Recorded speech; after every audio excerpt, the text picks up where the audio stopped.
Welcome to the Strong Enough podcast, where we talk about the challenges and celebrate the triumphs of people just like you. I'm your host, Claudia. Today we have a special treat with 3 guests joining me here in beautiful Las Vegas. We're going to give you some relationship advice you can't live without. Please help me in welcoming Lee King, AJ, and Bree Jambor. I am so excited this evening to have some amazing special guests. We are actually coming to you from Las Vegas. We are on a little vacation and wanted to share some of that with all of you. So, one face you may recognize is this guy right here, the husband, Mr. King, Mr. Strong Enough, Lee. You may or may not recognize these two, but after today you will. So we have AJ and Bree. These are the besties, if you will. We will. We will. So what we're going to talk about today is relationships. We're actually going to throw out some relationship tips and tricks, some advice. Apparently now we're qualified to give advice. We're at least going to act like we are qualified to give advice. So that's what we're going to do. But first, we want to hear a little bit from all of these guys, right? I know I do. So we're going to start off. You tell the audience a little bit about yourself. Well, I'm Mr. Strong Enough. Just kidding. I'm Lee, this one's husband, Claudia's husband. I work a white-collar job for a large manufacturing company, and we've been together married for 17 years, both now working at home from home, so that's been kind of a little adjustment for us both. I've been working from home for years, there's really not a whole lot to say about me. Huge music fan, just like Claudia. That's one of our things that we share in common, and probably something we'll touch on during this episode. It's a little bit about myself. Nothing really more to say. I mean, I feel like there's a lot more to say, but we'll get to that. Exactly. Gotta save something. Right. Save something. Gotta leave you guys hanging for just a minute. AJ, we have no idea what this guy's going to say. Just so you know, he's the wild card of the bunch. So, I don't know, but take it away. Well, thank you, Claudia. Yes, I'm the wild card. I'm the adrenal junkie of the group. I'm in law enforcement, which in this realm is probably one of the hardest careers to keep a steady marriage.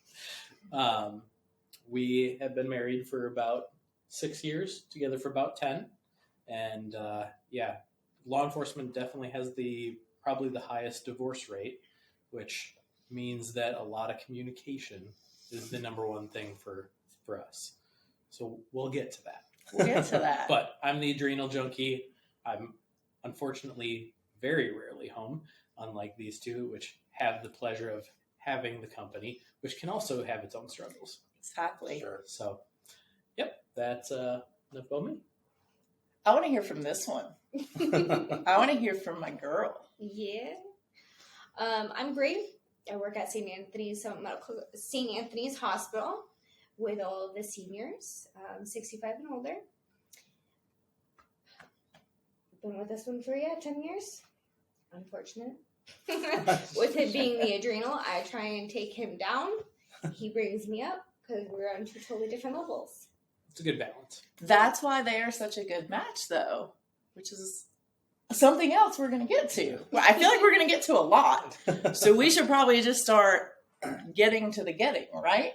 Dive into it. Let's dive into it. So you, AJ, mentioned something about law enforcement and how it has one of the highest divorce rates, which is unfortunately true. Also one of the highest suicide rates, actually, because one of the things that we talk a lot about is mental health and mental wellness on this podcast. So will you talk to us a little bit about what you do to make sure that you stay mentally well and what you do to keep your marriage as one of the not unsuccess stories in law enforcement?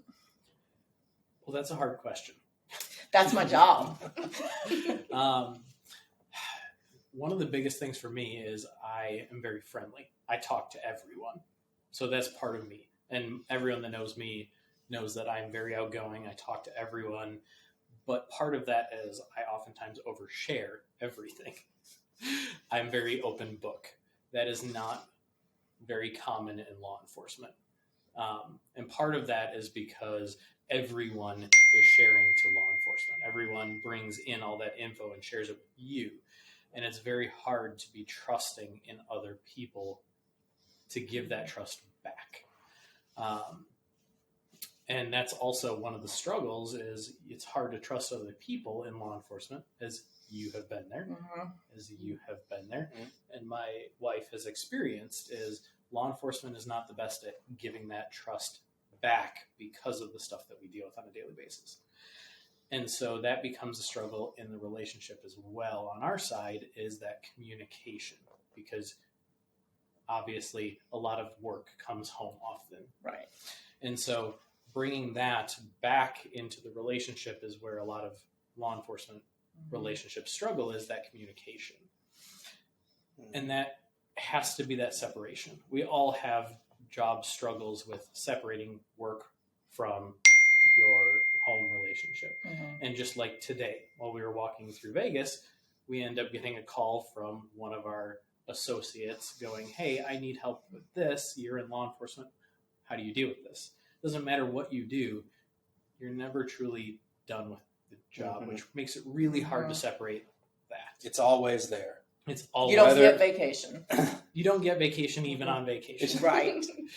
And no matter how hard it is to deal with that, it is harder to let that go because you get in the job not for the money, not for what the perks are, but because you want to do it. You want to help people.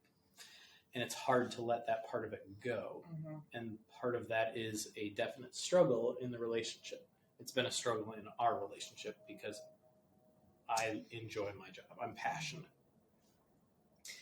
So, Bree, let's flip to you on that, because that has been a bit of a struggle. I know that AJ loves his job, would work 24/7 if he was capable of doing so.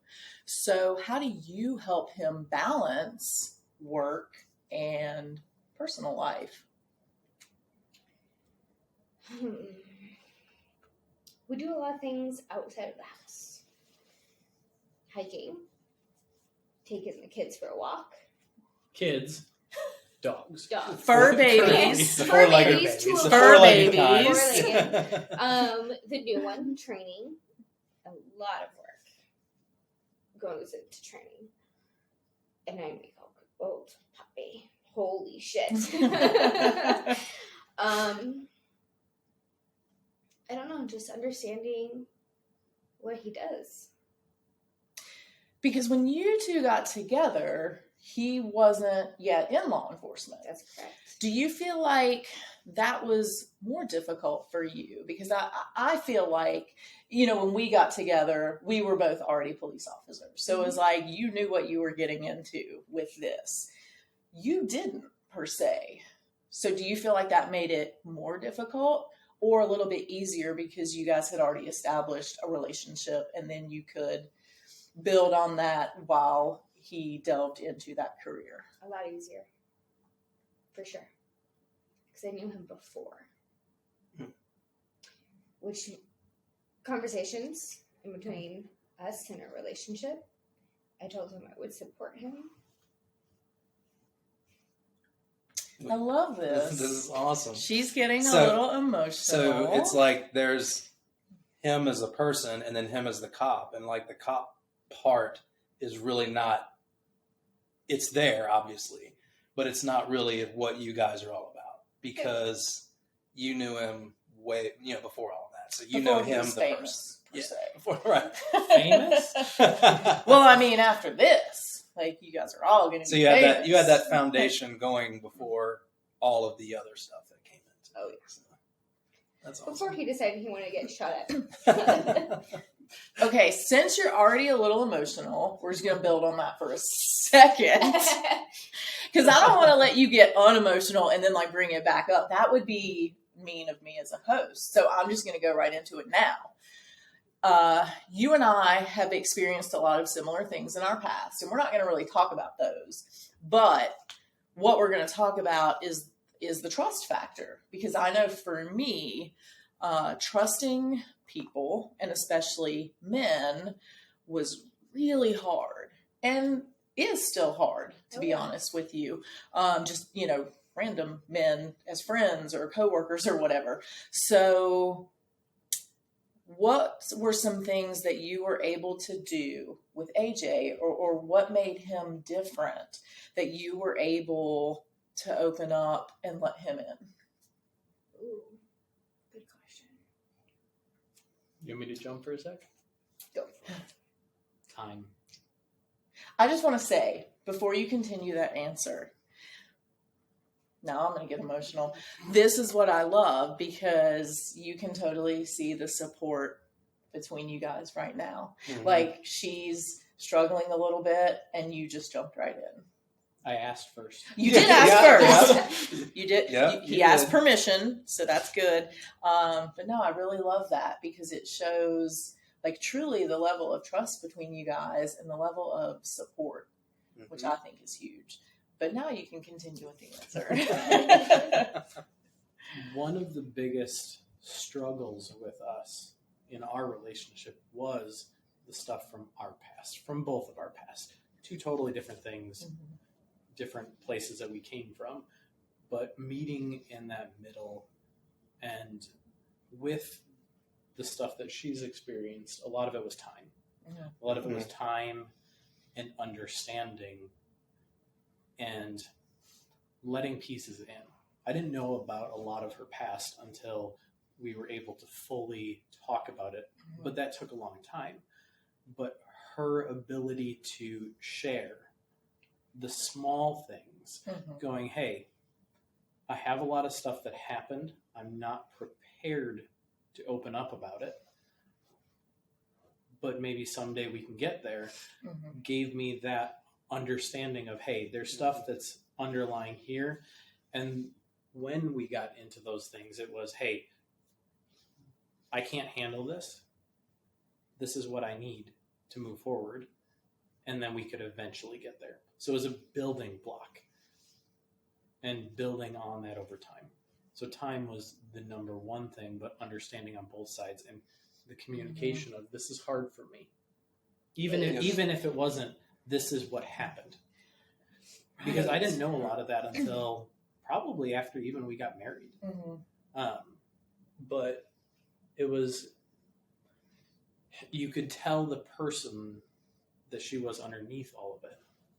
And it was the building blocks over time and the communication. Because communication is everything, as you were well aware. Both. No, I think that's a huge point. Patience, and that's kind of what you're talking about with time, is patience. And it really is true. Love is patient. And I had to learn that too myself, that, everybody comes to the table when you enter a relationship with different types of baggage. Everybody has it, whether you know it or not. I was carrying a whole Samson mindset. So you have to be patient, especially in the beginning, and you have to give it that time, like you said. So I think very baseline when a relationship starts is you have to be patient. And I was not good at being patient for a long time. But you have to learn that. You have to be patient. If you have that patience, and that's also a demonstration of love to the person, and that gets over trust issues and things like that. So if you can allow yourself, or you be patient, and it can be much longer than you think it takes. But I think that patience then builds trust, and then that trust, and it's like you said, it's a foundation, it's a building block, and then it kind of starts this snowball effect. Age too. Age is a big thing. I was young when we started dating. 18. Okay, yes. Whoa, let's hold on. You're Everything right. was cool. Or as your mom lied, 19. 19. Okay, it was just like She was of legal age. Yeah. Everything's age. fine. Everything's Okay. fine. Yeah, let's go back to that. Hey, Mama picked you up for me, and look at us 10 years later. This is accurate. Yes, that Her is- mom Legit. did scope him out for her, and I think got your number Yep, for for her. me. She did. Yep, So- sure did. She did. I knew he was a keeper I mean, right there and then. He was a keeper. well, she was one of those people, like, so when I walk into an old house, like, I can't see the vision. I'm not one of those people She is that can not. go in and be like, Mhm. oh, if you change this and do that, it'll be amazing. Apparently her mom is. See? So, I mean, she your got lucky. mom. Well, I think I you got got lucky. lucky. I think you got I lucky. did. One of the things I really appreciated that you said, AJ, was that there were times that you didn't know what was going on, but she was able to say, this, I don't want to talk about it, or I'm not ready to talk about it, but there's something going on. That's something that I have learned, or I'm trying to learn. I still struggle sometimes, but to do with Lee, because we don't always want to talk about it, even when things are out in the open. You still don't always want to talk about it. And, you might have a trigger or a bad day or just something that reminds you. And so for me, I'm trying to get better, at saying, hey, look, like something's going on, but I'm not ready to talk about it. Like, just know that there's something there. So I appreciated that you mentioned that, because I think a lot of people feel like, well, you just have to spill it all out there. I just have to tell my whole life story, and it's a nightmare, and they're going to run away. And it's not always about having to tell your whole life story. It's just about saying, you know what, there's some stuff in there, and it's affecting me. And one day we can talk about it. It's just right now is not that day or that time. And again, that goes back to communication and patience. Right. I think this is going to be a theme, Mm-hmm. but you need to communicate to your partner that, hey, I'm going through this. Then the other person needs to have the patience to Right. wait, give them time, because the worst thing you can do is press. What's going on? Please tell me. And you have to have that self-assurance in yourself and in your relationship that Right. it's okay. I know they're going through something. They're struggling. I'm going to be patient. Thank you for telling me. I'm here when you are ready to let me know what's going on. But on the inverse side of that, if you don't know, if there is no communication on the Right. other side, Right. because a lot of people Shut that down. struggle with stuff lock Mhm. down, Yes. and lock down entirely, because that's what they've been built in. That's what they've been Mhm. trained to do over and over again, that they Yes. can't share that. And Agree. for someone who cares, and we struggled with that until we figured out, I needed to say, hey, I don't need to know what's going on. I just need to know that there's something there. Right. That it's not that you don't want to share it with me. Yeah. It's you can't share it with me right Right. now. And And that's hard. Yeah, It's and that's a hard. really good point, that sometimes there's a point in your life where you're not ready for a relationship. Because Right. you need, and we've seen it on this channel, on these episodes, the work you need to do within yourself to be ready for a relationship. Sometimes you're just not ready, and that's okay. Mhm. That's fine. Do the work that you need to do so you don't shut down, or, you can deal with the things that come into your life with your partner and that kind of thing. So if you're not ready for a relationship, no problem. That's fine too. Just saying what's on your mind, Mhm. getting it out there, and even if it's small, Mhm. hey, I'm not ready, is more than enough for someone who wants to be there for you. Exactly. Yeah. Who wants to be there, and that's key. Mhm. Absolutely. Okay, so just so you know, I'm not just picking on you guys. I'm going to ask you a tough question. So you talked about patience and how important that is, and you talked about the fact that you have not always been good at that. So will you talk a little bit about the struggles that you had with that, and then what gave you the push to change that? So I'll answer the second part first. So the push to change was that obviously what I'm doing is not working. So that was the push to change. And I knew, so it's like, why am what I'm doing is not working. I need to do something else. It's not healthy for the relationship. So obviously I got to do something. So I got to figure out what to do. So the first part of that answer is I wasn't patient because it's like I'm kind of the person, and maybe it's from the law enforcement background where it's like everything happens now. Mm-hmm. You know, I want it now. I need an answer because if I'm at work and I'm talking to somebody, it's like everything I deal with is there in the moment. It's instantaneous or fairly instantaneous, and I get what I need or Mm-hmm. whatever. So you carry that over into your personal relationships, and it's like, yeah, again, I want it now. I'm asking you a question. Why can't I get an answer? Or what's the deal? Why am I not getting the feedback and the input that I'm expecting and that I think should happen without considering the other person? So there's a little bit, well, I wouldn't say a little bit, there was some self-centeredness in it too, where I didn't take myself out of myself Mm-hmm. and put myself out and kind of look at it, what's going on outside of my own head. Mm-hmm. So, and again, you call it self-centeredness, selfishness, or whatever you want to call it. I don't know what the label is, but that is why I wasn't patient. And then I finally figured out, well, hey, what I'm doing is not working.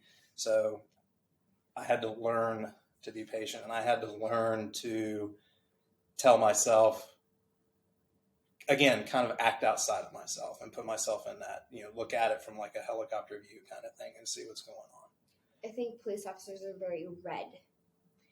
It's bullet points. What happened? When did it happen? Who did it? They want their bullet points, and they want to try and fix the situation, figure out who is at fault at this point in time, who is getting arrested, if anyone's getting arrested.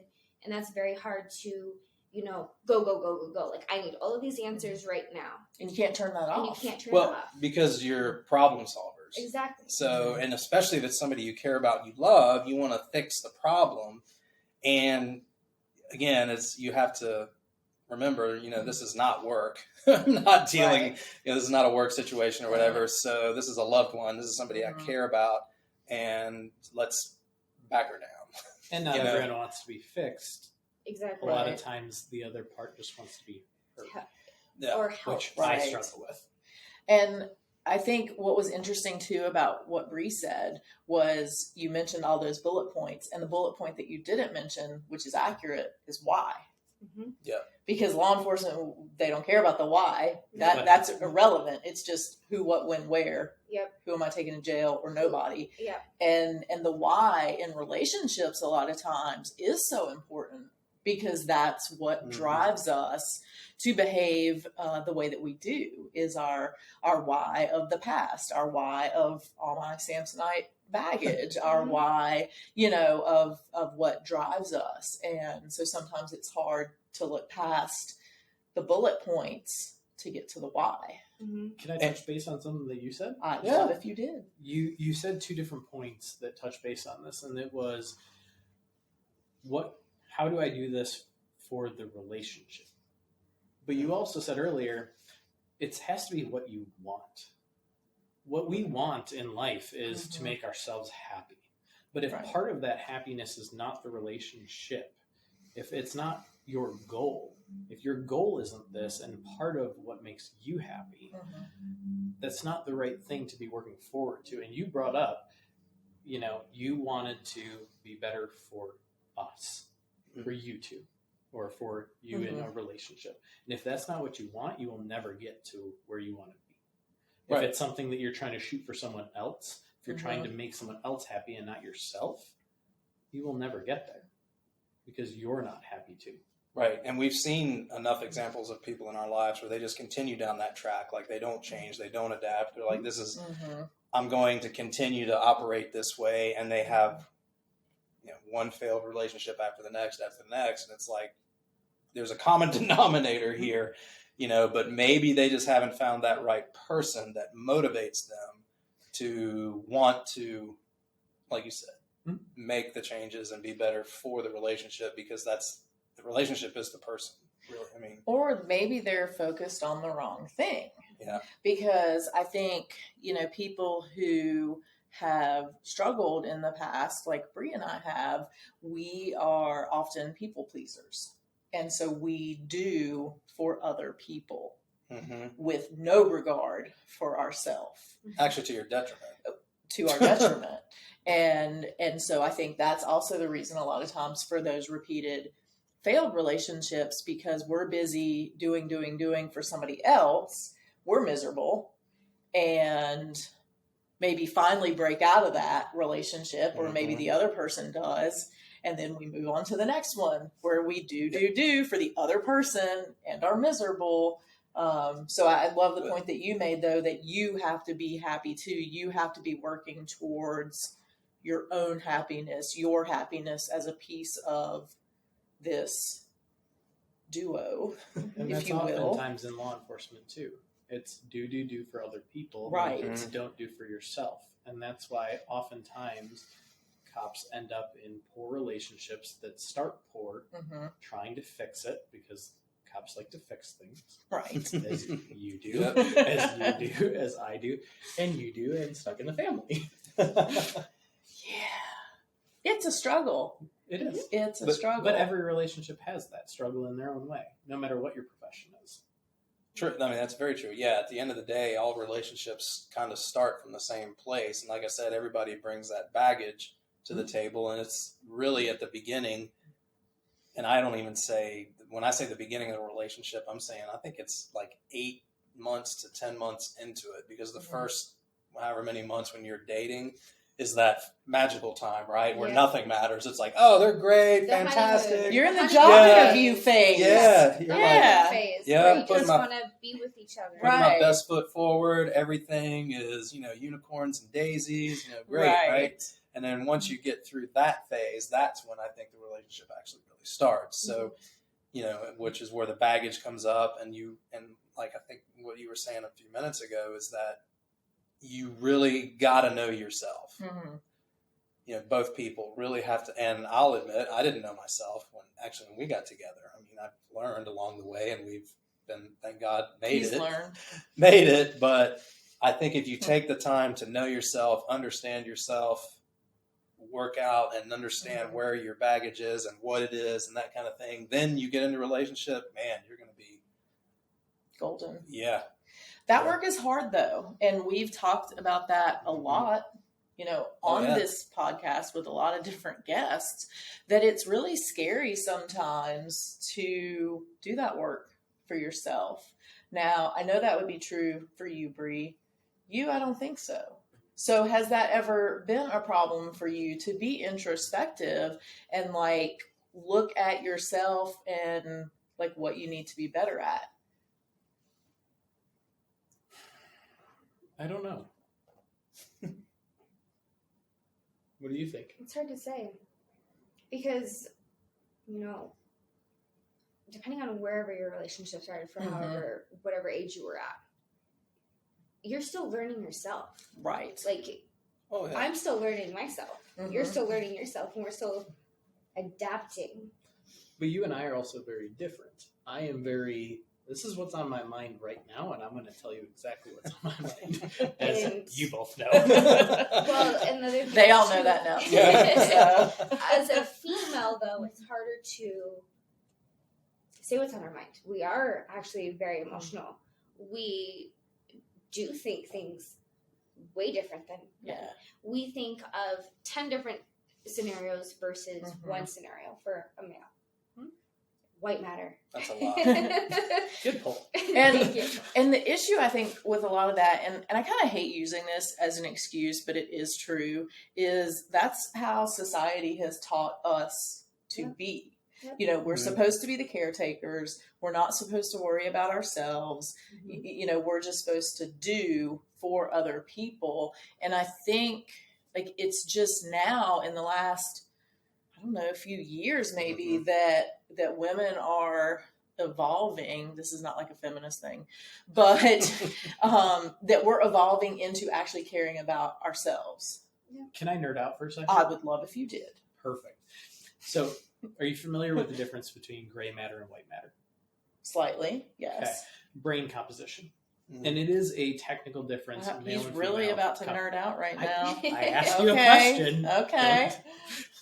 There is a difference. I wish I had black frame glasses to put on right now. Go ahead. There is a difference between the brain composition of the male-based body and the female-based body. And it happens to do with the electrical composition and connection possibilities. Okay. And it stems into why, what you were saying, why you get one thought. I want to have a drink, as the guy says, as I would say to her. And she goes, he wants to have a drink. What does he want? Beer, whiskey, wine, like water. Like water. We know a you don't soda. like water, so we'll say water. But then it goes to, why does he want a drink? Was it work? Was it me? Was it his family? Was it the dog? Was it a kid? Was it a lightning storm? He can't just be thirsty. Whereas guys, oftentimes the brain composition is very linear. It's very 2-path or 3-path, whereas the composition literally changes the dynamic of the possibilities of those connections, which is why oftentimes, as we learned through studying and stuff, that you have more trouble falling asleep and turning your brain off, whereas I can lay down and be done. I'm out. I stopped thinking. I gotta stop just for a second. I knew that was coming. I knew this was coming. Because I hate you both. Okay? You and me, girl. Yeah. Because, That's fair. yeah, great. Because this one, we can be watching a TV show, actively watching the show, and I'll be like, did you just see what Susan did? And he'll be like, yeah, man, that was crazy. I know, right? Now what's going to happen?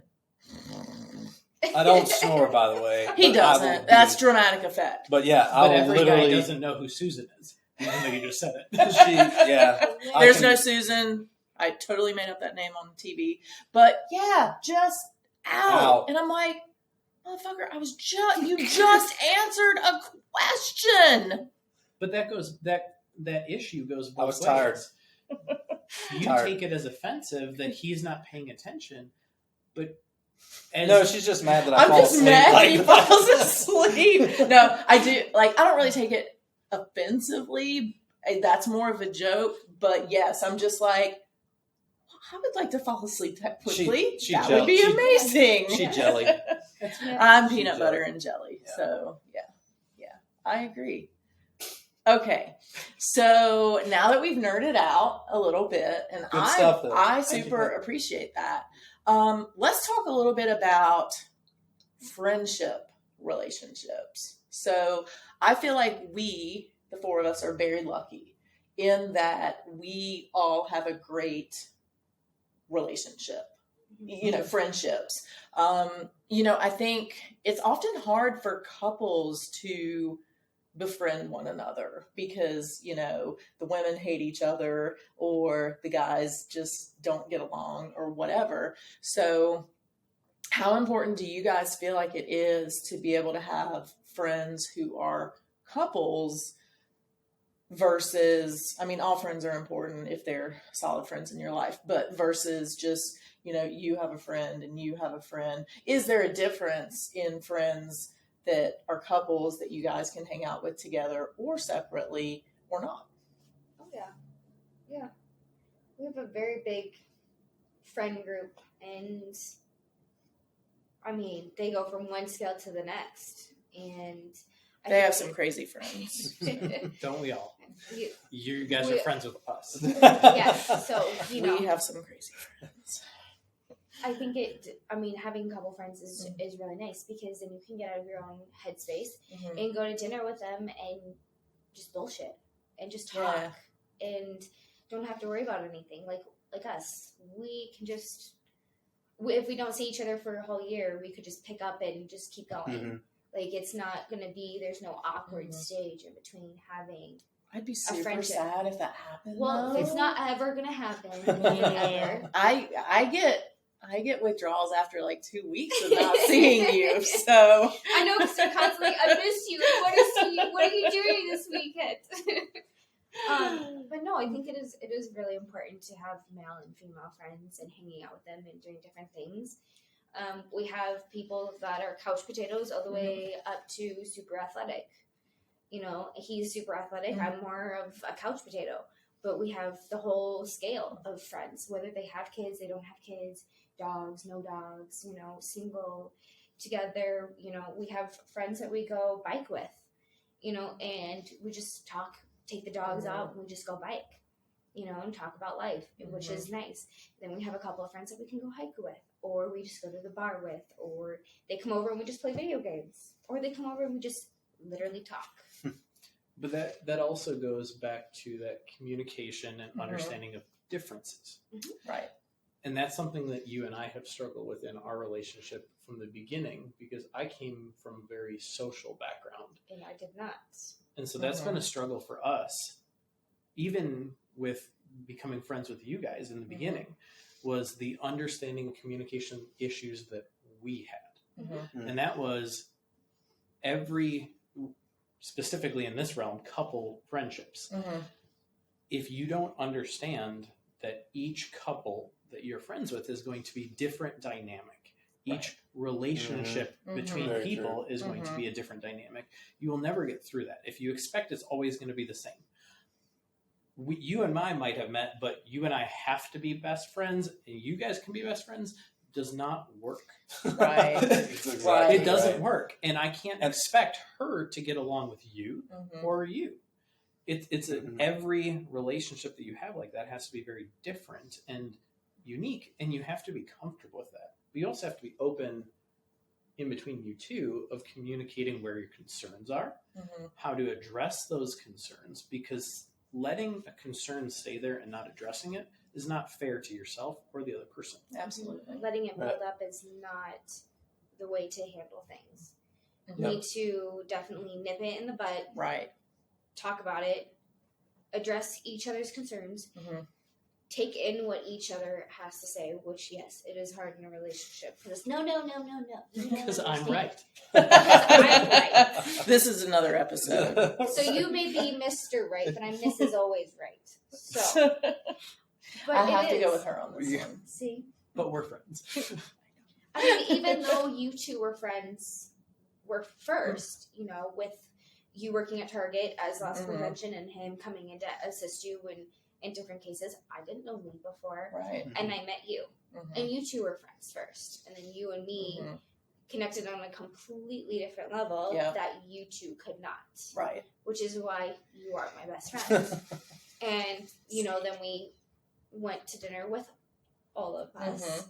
And then you got adopted. And then you got adopted into the family. We let you I in. did. Yeah, it was touching. But it is communication is key. I have to say that communication is key. If you are upset, think in your head, come to the table and say, this is what's really bothering me. Don't blow up, because if you blow up at someone, you yell, you're not getting your point across. You may be infuriated with one another, but come to the table, think about it, take a minute. Even if that means you have to walk away for a hot minute, come back and say, this is what's really bothering me. I don't like this about him or her. Right. Regardless. And a lot of people say, it's just because she's a friend that's a girl. And it's like, but it's not. Right. But when I come home and say, this girl I met also doesn't come across the best. No, it does not. No, there should be. But I didn't mean it in any other way other than I'm excited about a new friend. Whereas You need totally more white, understand. You need more white Right. matter. You need more white matter. Yeah. You do need more white matter. Sometimes you need to think before speak. That is definitely not your strong suit. Yes, that is true. But I know that. You have it no filter, regardless of what it is, which is okay. Wild card. I know. He has held himself together Yeah, he's been so on well. incredible behavior. So well, you guys. I But I didn't think even the- say. Uh-huh. I'm going to finish that sentence. That's Okay. right. He's not. But I think the bottom Part line two. is your friends, whether they're single couples or whatever, should not add stress to your relationship. No, they shouldn't. Right. I think Exactly. that's the main thing. So I don't think there's like a magical formula of like, if you're married, you should only have a couple friends, or you need to Agreed. have 50-50 single couple. I don't think that's it. I think the key is whoever you're friends with shouldn't add stress to your relationship. Exactly. Yeah, because we've all seen Mhm. examples of that relationship where it's like, oh, you're, a married couple or dating couple or whatever. And there's that one person, person in the, in a relationship doesn't like, and it just, stresses out the relationship. So I think that's the litmus test. It shouldn't matter what sex they are, as long as you No, get along yes. with them. It doesn't matter if you're male or female. It's, you as a female, you might get a little bit upset that they have a new friend that's a girl. But, I mean, but then you end up becoming best friends, and we made a good friendship all around. Well, the thing is, females, we have a jealousy side of us. Well, because it's our white matter. Is that white matter? Who is she? Is she prettier than me? Because it's embedded in our head. From when we started growing up, looking at magazines, 17 magazine, this is how you have to be. You have to be skinny. You have to have big boobs. You have to be athletic. You have to be outgoing. You have to be, everything. You have to I'm be so all glad I this don't have all person. those thoughts. You have to be this type of woman. Right. And so that's what gets drilled into your head. And then going through middle school, and then going through high school, and losing friends, gaining friends, getting stabbed in the back, all that just whatever. gets reinforced. Exactly. Yes. Because then it elevates a different feature, aka jealousy in a relationship. Yeah. Well, is she prettier than me? Is he gonna like her more than me? Like all this type of stuff.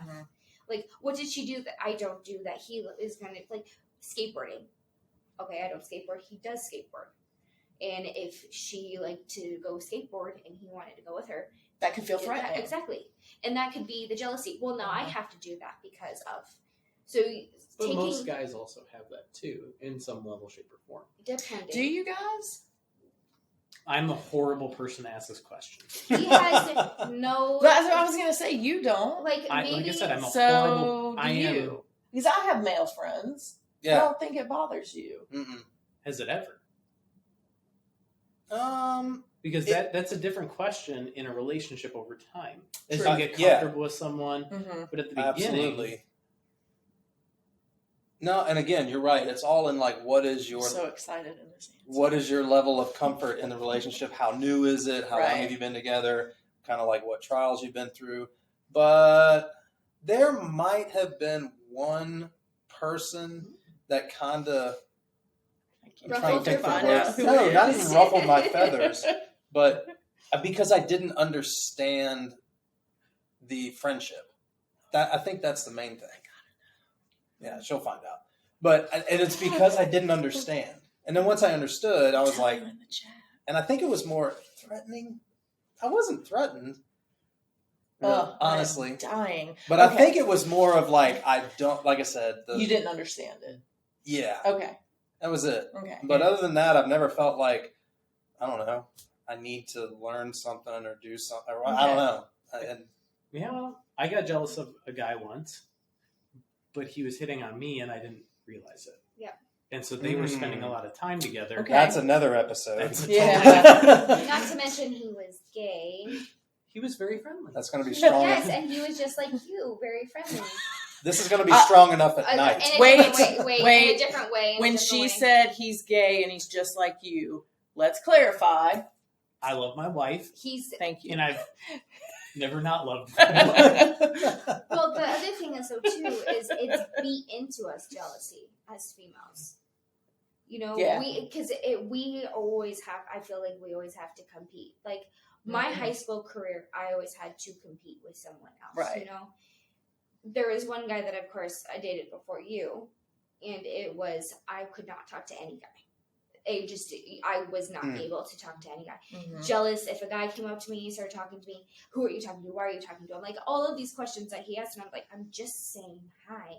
No, you can't do that. You can't say hi to guys. I don't even have the time to hit all the red flags. I know, right? I know, right? So, okay. So we've talked about relationships. We've talked about communication, really, and patience being the two big keys. And also in friendships, that communication was another huge key in maintaining friendships. Mm-hmm. So what I want to hear from each of you is your number one piece of relationship advice. And then we're going to talk about something really fun to wrap up. I'd have to say slowing down at the end of the day and talking. Love it. I'm going to go totally different, but I entirely agree with you. I do agree with you, and I struggle slowing down, and I'm sorry.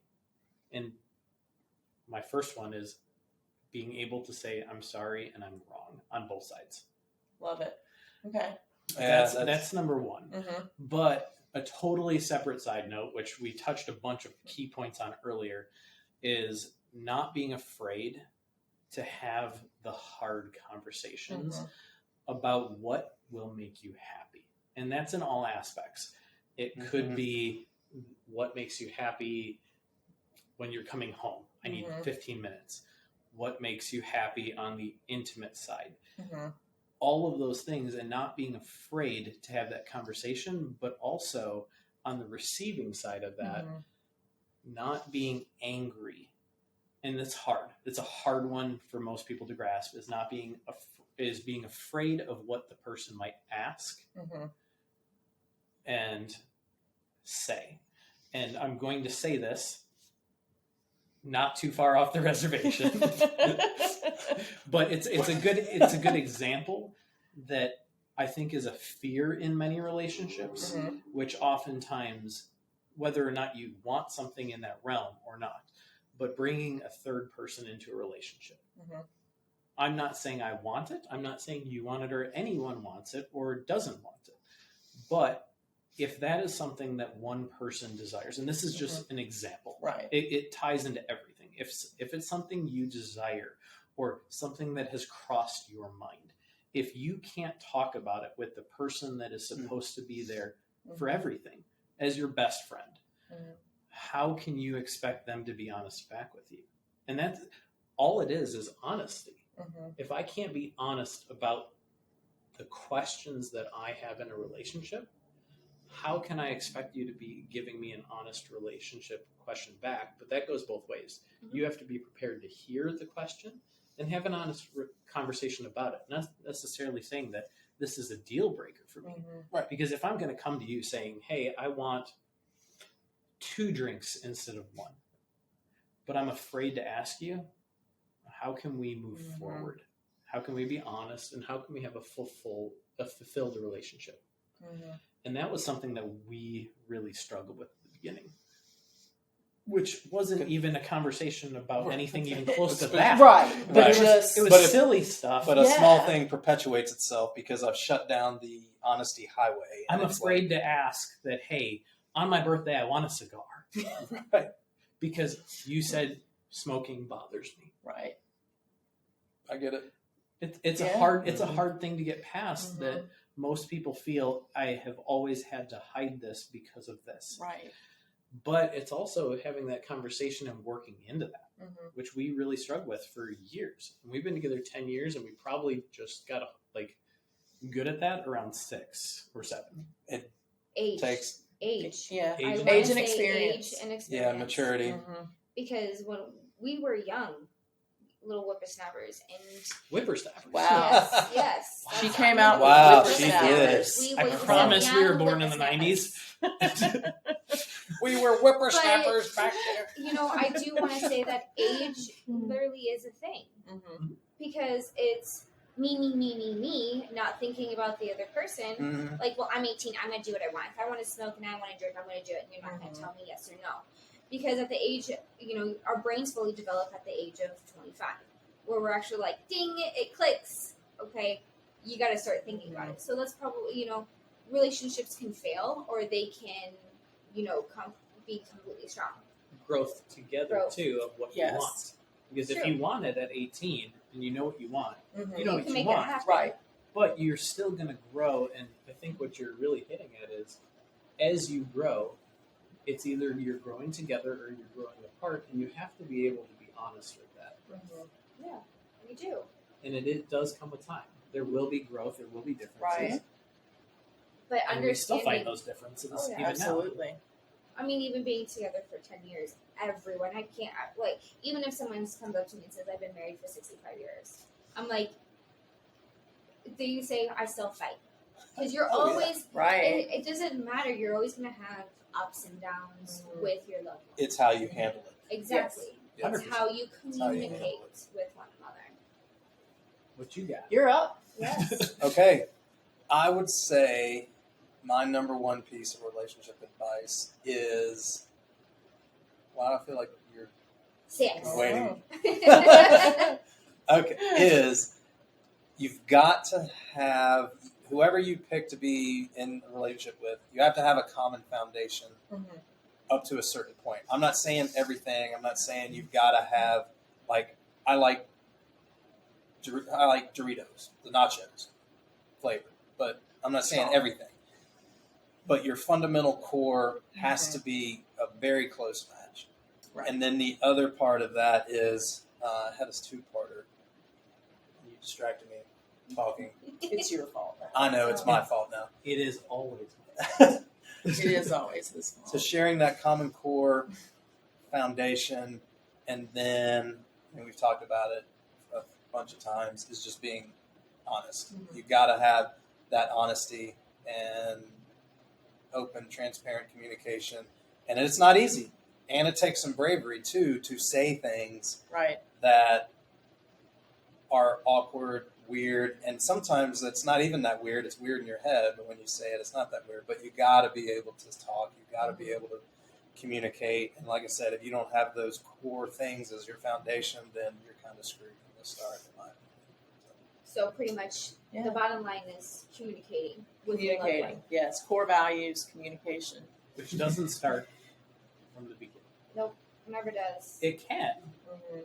but most oftentimes people struggle with it, and Oh, yeah. everyone Absolutely. struggles. Because Yeah. we're individuals first, and we're not used to communicating to ourselves really, because it's just us. Right. So when you put another person in there, it just Or if you're really upset about something and you don't want to tell anyone, you want to completely shut that piece off from what has happened to you. Whether it's a loss of a loved one, something insanely dramatic happened to you, you want to shut that black piece that has happened to you Yeah. completely down. And you don't want to share that with anyone. Yeah.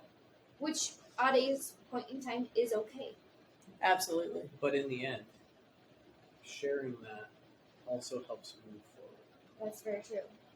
And until you can trust someone to do it, it's hard. It is. But do you feel that it's helped in our relationship once we were able to get to that point together? Yes, because there's a completely different understanding of one another. I wish we had the special graphics right now. I to, know, do a like, little heart. where's the little sparkly Around TikTok They've things? been I don't behind know. you guys. So Oh my god! just know that we're thinking that. Awesome. I don't even know how to follow I know. that. Gosh. Okay, so we have You talked said go about. unscripted. We did clearly. Yeah, that unscripted. was unscripted. We have talked about some heavy things. We've talked about some fun things. We're going to wrap up with some really fun things, tattoos. Woo! So, as you all know, I love tattoos. Normally, at this point in the podcast, I say, and I'm planning my next tattoo. I'm not, because I just got tattooed, well, today, actually, and yesterday. Did- Today and yesterday. So I'm not yet planning my next tattoo. I will be soon. Let's start with Bree. Tell me about your most meaningful tattoo. The one on my foot. It's from my dad. I'm not going to ask you to like pick your foot up and show everybody. We'll post a picture of it, perhaps. Next tattoo, what's it going to be? Next tattoo, what's it gonna be? Yep. I can't tell you. I have too many ideas in my head. So many ideas. That White matter. I want to Yeah. say yes, the Yes, white thank matter. you. Yes, I have another saying I want to get, and I want to do something down my spine. I want to get our tattoo that we planned together. I think that's very meaningful. I have a cover up. I really need to get done. Don't we all? Touche. Touche. I mean, not anymore, but I've Oh, I had a was like- cover up, so. a cover up. I don't know. I think this man needs to be next though, because technically he's still a virgin. I know, so we're gonna save you for last. I have one tattoo. He has Really? one. He has one tattoo, See? but still Oh, a we're virgin. friends. Really? For all Really? the I don't tattoos think- that we have, I know. versus I don't think what- needles have ever touched your skin. I've other gotten than- like 7 times the number of tattoos that you have in the time that I've known you. This is accurate. That is true. Also accurate. This is accurate. Yes. Okay, you. Next tattoo. Well, I've already scheduled it, so He did. He scheduled it today. I'm not 100% sold on it, but it's going to be a photorealism cardinal. We're 100% sold on it. I'm like 95. Okay. Oh, But- there's still that 5% that he might. I mean, there's 4 Might months. get SpongeBob. Who knows? It's 8 months from now, so It I've got is. plenty of time. But Okay. that's what I'm leaning. Okay, Cardinal, by an artist who is amazing at photorealism. Photorealism. That's ridiculous. Yep. So, for those of you who are interested, he may have won an Ink Master competition. It's on Netflix now, and it's old, so don't call the shop and congratulate No. him like a lot of people have done. Yeah, So- isn't it like 8. 8 years old? 8 Oh, years nice. old. So this artist won 8 years ago. That particular season just went on Netflix, and people are literally calling and emailing his shop to congratulate him. Recently calling the shop. Yes. It's ridiculous. Funny. Yeah, Yeah, it it is is funny. really funny. And the people at the shop are like, thanks. Yeah, Like times 8 years ago. All right, AJ. What's your your next tattoo gonna be? I have one tattoo currently, Mm-hmm. and it represents my adrenal, which it says "Defy your limits." Yeah. Which is Everyone- very cool. Yeah, It's very cool. thank you. Everyone has their limits, and it's about pushing your limits of what I you're like it. comfortable with Mm. within a decent means. My next tattoo is ours. I oftentimes don't wear a wedding ring because of the job. Legit. Yeah. I piss off the wrong people. I don't want them coming Right. after anything or knowing something without me being comfortable with it. Right. But the next tattoo is our EKG lines with I'm doing the exterior of a heart, Mhm. and she is doing the interior of the heart within the EKG line, representing I am the protective shell, as I try to be, Long. whereas she is the core that fills the heart. Teamwork. Love Makes a it. good We're gonna one. cheese you out. And- These guys. And what I want to share as well, hopefully this is okay to share, they're not just doing any old EKG. Like, they're not pulling one off of Google like everybody else does. They have their actual personal. heartbeats. Yep. So that makes it even cooler that you're not just going to the Google machine and pulling off the random line. So that's very cool. I love it. You Can didn't we get ask that scheduled? Can we Yeah. can we Get get in the that books. scheduled? I mean, heck, the one for us today What? was like, should we do this? Are we going to do this? I know, Or- I Let's know. do it. Let's just do it. Brie and I got a spur of the moment tattoo today. She was already scheduled to get a large tattoo. Mine was yesterday. Hers was today. And then we were like, we should get our tattoo. So we got a tattoo very personal to us. I'm sure we'll share it at some point, but something that's very meaningful to the two of us and represents who Our we strengths. are and Our our strengths. strengths and our bond. So we're super excited about that. I'm going to give you the last piece of relationship advice that I have Oh, based gosh. upon One that more statement. last Oh, what piece. what our last piece? Aren't we glad? He was back up. Tattoos Mhm. are permanent. Yes. Typically. Yeah. I mean, I mean, nowadays it's a Usually- so you can get that shit removed. What I mean in relationship terms is tattoos you can Mhm. spontaneously do for whatever reason, as long as it's done for you. Relationships are a lot like tattoos. If you don't take your time for ones that are joint with other people, you're rushing it, you're forcing it, and it doesn't work. You can't force things. It has to be within due time. And so all I was saying with that is if you're going to get a tattoo with someone else, it's kind of like the relationship. If you're going to get married, don't rush it. It has to be working. It has to work. If you're going to get something tattooed with someone else, make sure you're doing it for you, not for the other person. And that's all I was saying. I love Is- it. Our tattoo has been long in Mhm. the works, and it doesn't matter if we get it tomorrow. It doesn't matter if we get it down the road when we've designed it the way we want it, or I want it, or she wants it. it has to be in due time, and Mhm. rushing those things is how you destroy what the meaning is there for. Rushing a relationship destroys what the meaning is there for, and it pushes stuff into places that it shouldn't be. Like us, we thought Sure. about ours for A really a long long time. time. Yeah. We've talked about it. We've Yes. messaged each other. We sent each other pictures. A lot of It's been- pictures. A lot of Pictures, a lot of pictures. You to make verified it- the pictures with Yes. With people. other Yes. people. Yep. Well, I think we're going to end on that piece of advice because that was stellar. Mhm. And if I had a microphone, as I normally do, I would drop it right now because I think that was the perfect way to end. So I want to say thank you to all of you guys. Don't leave him hanging. It's on camera. I want to say thank you to all you guys so much for joining me here today, sharing your relationship advice for all of those guys out there. So thank you. I appreciate it. Thank you. Glad to do it. Anytime.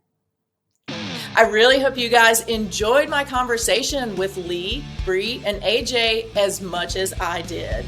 I know that I got some great advice from all of them, and I hope you did too. So remember, until next week, you are strong enough and you are worth it. Thank you for listening to the Strong Enough podcast. You can find us on your favorite podcast platform by searching Strong Enough. And on YouTube, we're available on the Spear Talk channel. Don't forget to follow us on Instagram and Facebook at Strong Enough Pod. If you have suggestions for an upcoming episode or a future guest, please reach out at strongenoughpod@gmail.com. Remember, you are worth it.